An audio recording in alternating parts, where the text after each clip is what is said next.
What were you thinking, going out by yourself? Don't you know how dangerous it is?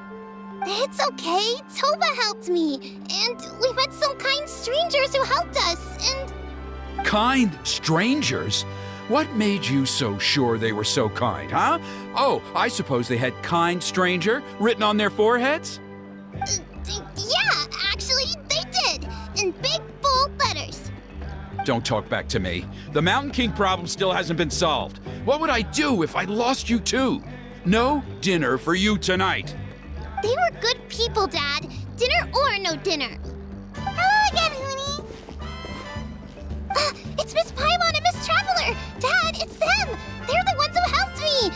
And I promised we'd take care of them if they came to visit. Oh, so you're the kind strangers. Well, I'm Trinidad. Apparently, you helped my daughter today, so if there's anything you need, just ask. As an elder of the Scions of the Canopy, I've got some influence around here. Now, I trust that you're sensible people who know better than to take advantage of their host's generosity.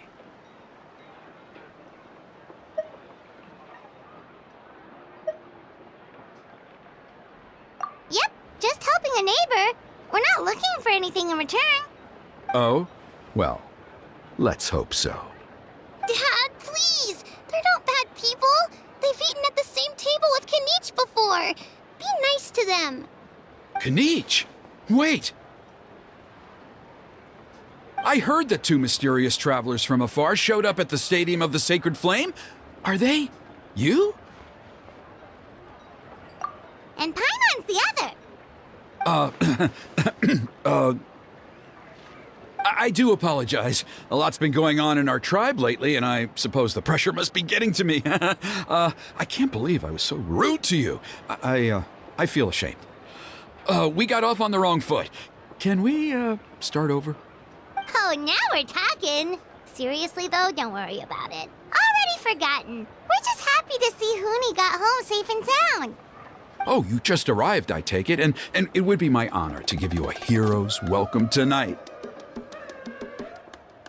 Careful now, that's quite an about-face. We've heard that kind of thing can lead to spontaneous combustion around these parts.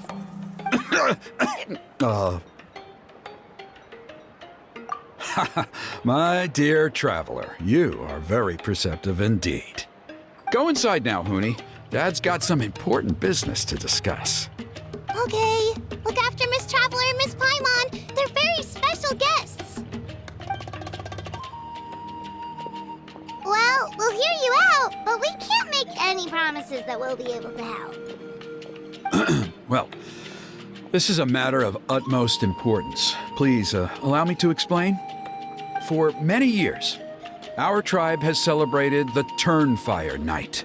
It is a traditional ceremony among the Scions of the Canopy in which we remember our ancestor, Burkina, and his companion, Kangamato, the Mountain King. Burkina was a hero who bore the ancient name Malipo, and Kangamato was a powerful Yumkasor warrior. Together, they fought against the Abyss. They were victorious, but it came at a great cost. Burkina paid with his life. The Mountain King survived, but was contaminated by the Abyss, and he remains in hibernation to this day. Normally, Yumkasors never live longer than a century. It is possible that the Abyssal Power is responsible for his unnaturally long lifespan. Oh, that's right. The Mountain King is a living symbol of our glory, but even this glory comes at a price. The abyssal power inside him is highly sensitive, and when it is disturbed, he awakens and flies into a blind rage, attacking anything that moves. So, besides the ceremony, another important part of Turnfire Night each year is cleansing the abyssal power inside the Mountain King so that he will remain sound asleep. However, Abyss-related incidents have been on the rise in that land lately, as I'm sure you're both aware. As a result, it has become increasingly difficult to keep the Mountain King in hibernation. Only 5 months have passed since the last Turnfire night, and he's already showing signs of instability. Has he woken up again? He has. We managed to contain the situation by performing a makeshift ceremony right away, but it was a close call. He could reawaken at any moment. Also, he attacked and wounded my companion, Nana, during the ceremony. She became contaminated by the abyss as a result, and... We heard. Such a tragedy. We're really sorry for your loss. Yes, and Nana wasn't the first. Anyway, right now we're preparing for an exceptional Turnfire Night ceremony, and we need to find a suitable flame bearer. From what I've heard about your adventures, I believe you would be perfect for the role. Of course. Plus, he's a bona fide hero who inherited the Malipo name. Oh, you mean Kinich? Yes, he's the one. A hero, worth his weight in gold. And unfortunately for us, he's all too aware of that. No prizes for guessing what he said when I asked him to host a Turnfire night outside of the annual schedule. An exceptional ceremony? Oh, I'll have to charge an exceptional price. I swear, no other concept exists in that boy's brain. I'm not the one to usually talk about people behind their backs, but I'm convinced the Wyup got hit on the head and took a wrong turn the day it chose to give that ancient name to him. I mean, have you ever heard of a hero whose mantra is, "What's your asking price?" Oh, and don't get me started on that insufferable Ahau he hangs around with. Thinks he's God's gift to mankind. Pompous fool. Yeah, Paimon has to agree on that last part. Anyway, the fact is, the ceremony can just as easily be done without him as long as we can find someone else. And besides, you two seem like much better candidates. So, what do you think?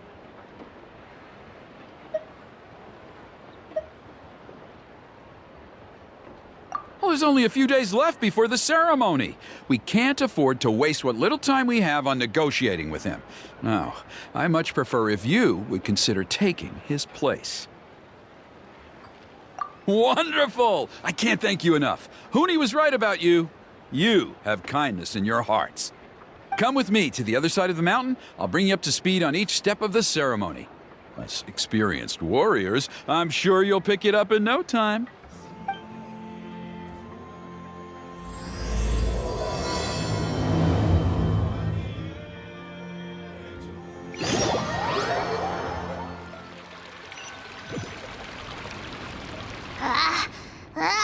Achoo! Curses! Who dares insult the great Kahul Ahau behind his back? Oh, great Kahul Ahau, bless you. Shut your filthy mouth, worm of the abyss! Your putrid words defile the air we breathe. You make the almighty Dragon Lord, Kahul Ahau, sick to the stomach. Speaking as a member of the Abyss Order, that's music to my ears. Exactly the kind of reaction we're going for. But on a personal level, I gotta say, it's pretty hurtful. Ugh, never have we heard such brazen blustering from someone who is inches from death. Up yours, Four Eyes! We spit in your face! Okay, well, that I am at a loss to explain. How do I manage to stay so chirpy and cheerful? I can only guess it's some kind of powerful magic. But I digress. Mr. Kinich, I admit it, you, sir, are a legendary hunter. Still, the only reason you caught me is that I was reluctant to run away. You see, I'm very interested in the lore of your tribe. Kay? Is that it? Kay? Aren't you intrigued to know what it is about you guys that prompted a visit from the Abyss? It's the extreme sports!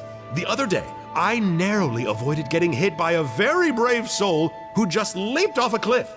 I think you call it bungee jumping? Anyway, I was very impressed. That is what I call embracing the spirit of adventure. Look, I even did a painting inspired by the bravery and freedom of the scions of the canopy. You scum-sucking swine! I swear, if you go bungee jumping, it'll be without a rope! Head first off the tallest cliff, with a band of hunters on your tail, and nowhere left to run, and a bottomless cesspit waiting for you on the ground. You say that, but I get the sense that Mr. Kinich isn't planning to take my life right now. On top of that, I'm tired of spying on you from afar. So why don't we just negotiate a comfortable operating distance that works for both of us? I've heard that the most important thing in human relationships is to respect each other's boundaries. What do you say, Mr. Kinich? Or you could tell me what it is you're really after. What? And then I'll name my price.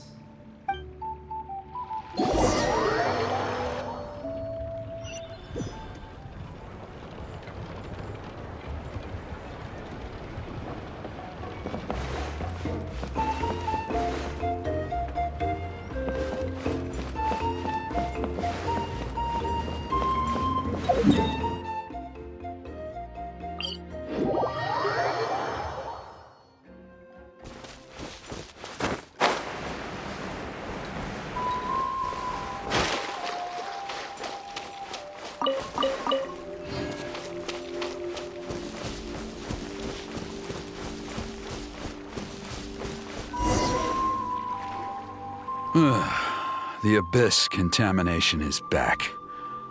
No surprises there. No doubt that explains the Mountain King's recent activity. See those torches over there? Those are the Sacred Flame offshoots that we requested from the Stadium of the Sacred Flame. They contain the power of the Pyro Archon. Are you saying that the Sacred Flame and the Turnfire are the same thing? Well, for ceremonial purposes, at least. Sending someone to the Night Kingdom to retrieve the legendary Turnfire isn't exactly an option. More to the point, though, the Sacred Flame is able to burn away abyssal filth, so that's why we use it in the ceremony. Gotcha! So basically, we just need to clean up the filth with the Sacred Flame. Well, that's one part of it, yes, but the complete ceremony is a bit more complicated than that.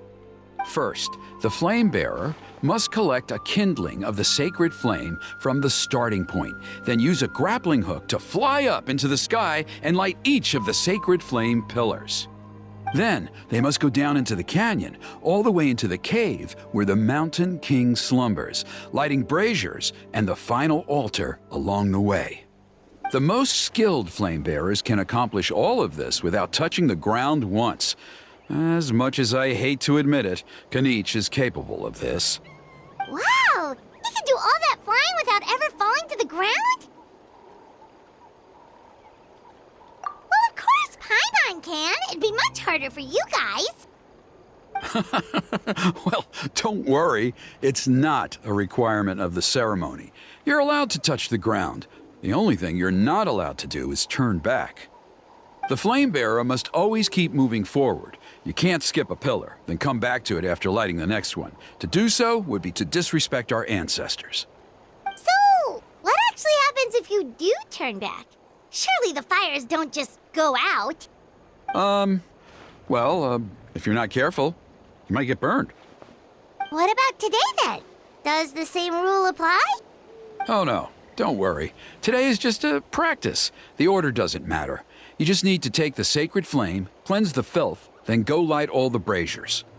Are you ready? I'll repeat all the key points again.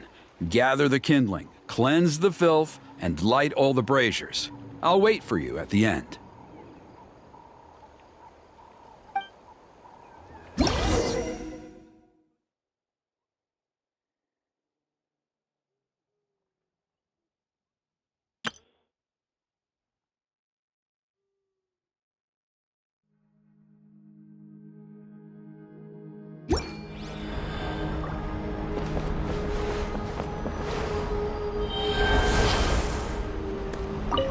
All right, let's use this kindling to complete our mission.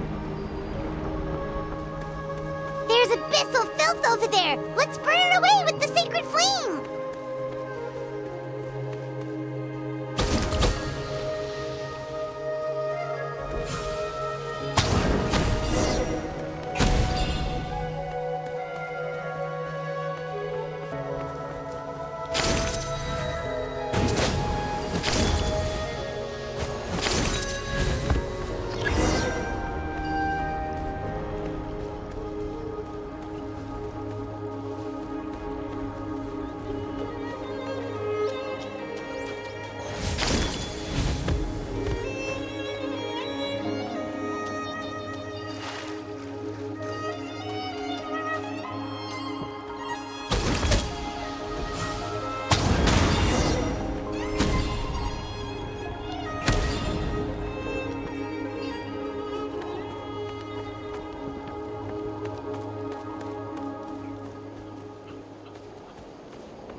Should be all the braziers. Let's regroup with Trinidad.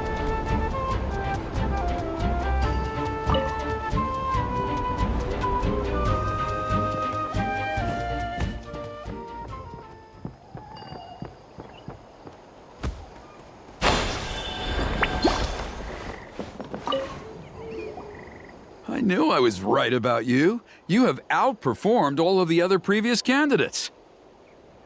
If there was an ancient name for outstanding flame bearers, I'm sure the Wyab would consider you for the honor.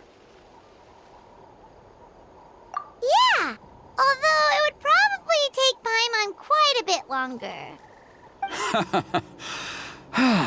All right, now there's still a few days left until the ceremony, and I should probably get back so I can inform the chief and the other elders that I have found the flame bearer we need. Oh, you mean they've still got to sign off on it? Some of them are still hoping we can come to an agreement with Kinich, but that's only because they haven't seen you in action. Still, I'm the one responsible for securing a flame bearer, and my recommendation is you. Just for Paimon's own peace of mind, are you sure it's not going to be a problem having Outlanders take on such an important role in your ceremony? See that place over there? There was a time, long before the age of Burkina and the Mountain King, when we, Scions of the Canopy, called that our home. After a period of upheaval, our ancestors were forced to move away. Now, it has become a place where our youths go to develop courage and kindle a spirit of adventure. If we fail to keep the threat posed by the Mountain King at bay, it might not be long before we have to move again and find a new home. So, to answer your question, I think everyone will agree that you are the right choice. Fair enough. Desperate times call for desperate measures. I'll need you to drop by my place at some point before the ceremony, if that's all right. There are still a few final details that we need to discuss. Okay, see you later then. You have my gratitude.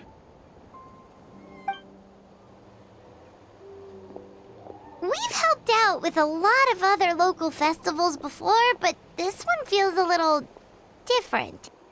Anyway, let's take a break before heading back to Trinidad's place.